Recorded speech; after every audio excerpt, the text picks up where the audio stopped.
اللہ تبارک و تعالی قرآن مجید کے اندر ارشاد فرماتا ہے، بلا شبہ میں اللہ ہوں، میرے سوا کوئی معبود نہیں، پس میری عبادت کرو اور میری یاد کے واسطے نماز قائم رکھو۔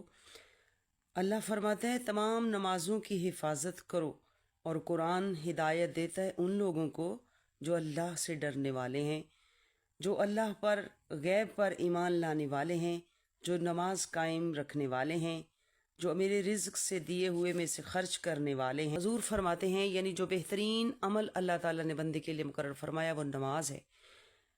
اسلام کی بنیاد 5 ستونوں پر ہے، کلمہ، نماز، روزہ، زکوٰۃ، حج۔ اللہ قرآن پاک میں فرماتا ہے ہر مسلمان کو اللہ تعالیٰ نے حکم دیا ہے کہ وہ اپنے گھر والوں کو نماز کا حکم کرتے رہے اور خود بھی اس کا اہتمام کیجیے۔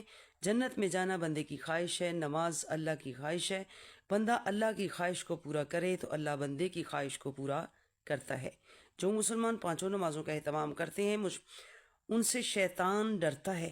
حضور فرماتے ہیں جو شخص صبح صبح نماز کو جاتا ہے اس کے ہاتھ میں ایمان کا جھنڈا ہوتا ہے، اور جو بازار کو جاتا ہے اس کے ہاتھ میں شیطان کا جھنڈا ہوتا ہے۔ اس لیے مسلمانوں اپنے دن کا آغاز اسلام اور ایمان سے کرنا چاہیے، اللہ کے ذکر و اذکار نماز سے کرنا چاہیے۔ بندہ سارا دن اللہ کی امان میں رہتا ہے۔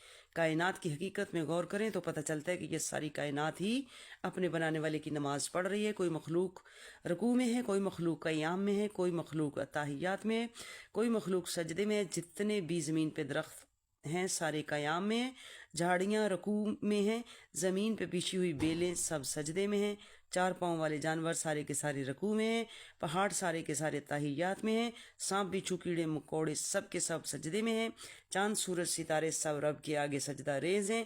نہیں ہوتا تو انسان ہی غفلت کی نیند سو رہا ہے۔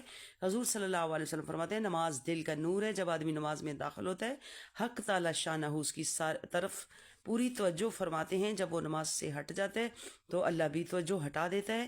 جب کوئی آفت آسمان سے اترتی ہے تو حضور فرماتے ہیں مسجد کے آباد کرنے والوں سے ہٹا دی جاتی ہے۔ سبحان اللہ۔ اللہ کے نزدیک سب سے پسندیدہ عمل نماز کو اول وقت میں پڑھنا ہے۔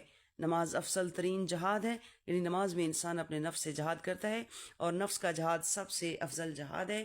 جس وقت تمہارا دل نہ کرے نماز پڑھنے کو اس وقت تم اٹھو اور خصوصی طور پر وضو کرو اور نماز پڑھو اور اپنے نفس کے خلاف کھڑے ہو جاؤ۔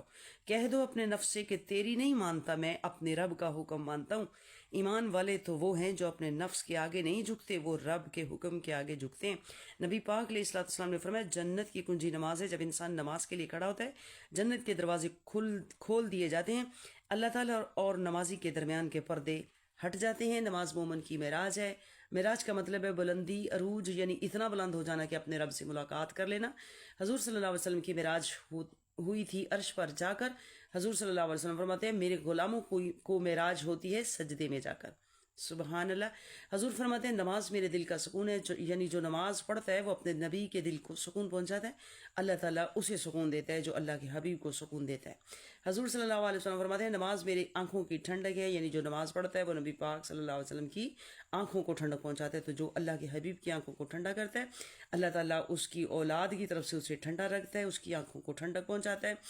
حضور علیہ الصلوۃ والسلام فرماتے ہیں نماز پڑھنے سے بندے کے گناہ ایسے جھڑ جاتے ہیں جیسے پت جھڑ کے موسم میں درختوں سے پتے جھڑتے ہیں۔ اللہ تعالیٰ جب کسی بندے سے محبت کرتا ہے اسے اپنے قریب کر لیتا ہے۔ یا اللہ تیری قربت کیا ہے؟ حضور فرماتے ہیں بندہ سجدے کی حالت میں اللہ کے سب سے زیادہ قریب ہوتا ہے۔ جس بندے سے اللہ راضی ہوتا ہے اسے سجدے کی توفیق دے دیتا ہے، جس بندے سے اللہ ناراض ہوتا ہے اس کی پہچان یہ ہے کہ اس سے سجدے کی توفیق چھین لی جاتی ہے۔ اللہ تعالیٰ جس سے ناراض ہو جائے اس کا رزق بند نہیں کرتا، اس کی اولاد دینا بند نہیں کرتا، اس سے سورج کی روشنی نہیں روکتا، اس سے ہوا نہیں روکتا، اس سے بارشیں نہیں روکتا۔ دنیا کی لذتیں اسے دے دی جاتی ہیں لیکن اس کو سجدے کی توفیق نہیں دی جاتی۔ وہ سمجھتا ہے میرے پاس وقت نہیں ہے پڑھنے کا، لیکن حدیث پاک کا مفہوم ہے کہ اللہ اسے نماز کی توفیق ہی نہیں دے رہا، اللہ اس کا وقت لگنے ہی نہیں دیتا۔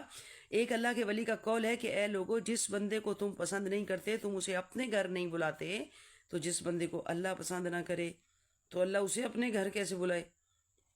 اللہ اسے اپنے دربار میں نہیں بلاتا، اللہ اسے جائے نماز پہ نہیں بلاتا، جائے نماز پر وہی آتا ہے، اللہ کے دربار میں وہی آتا ہے، اللہ کے گھر میں وہی آتا ہے جسے اللہ بلاتا ہے، اللہ پسند کرتا ہے۔